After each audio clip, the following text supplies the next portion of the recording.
नया आँख के काजल,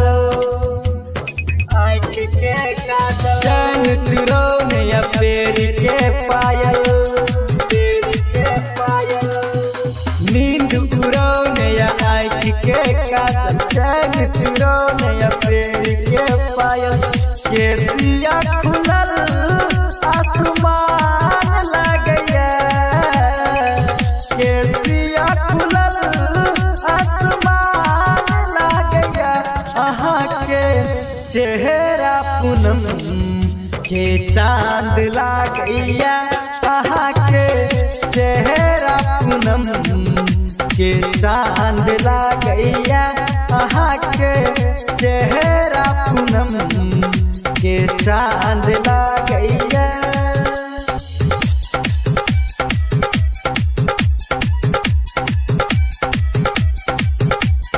डीजे उमेश सुखीपुर बाजार, सुखीपुर बाजार,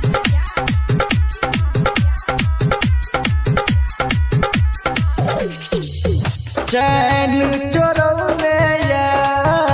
कान के बाली, नींद उड़ौले या होठ के लाली, होठ के लाली, होठ के लाली, चैन चोरौले या कान के बाली, नींद उड़ौले या होठ के लाली, होठ के लाली,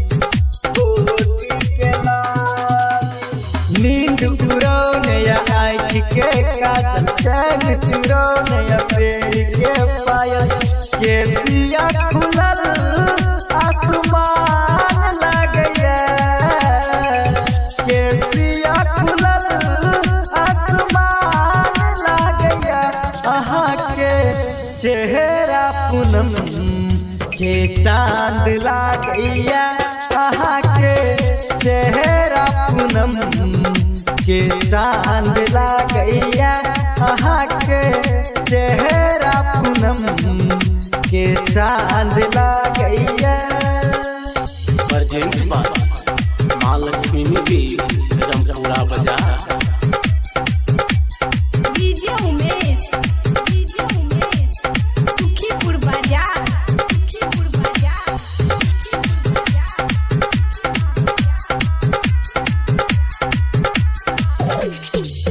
सरोज अहि के मनला अपने जीवन साथी,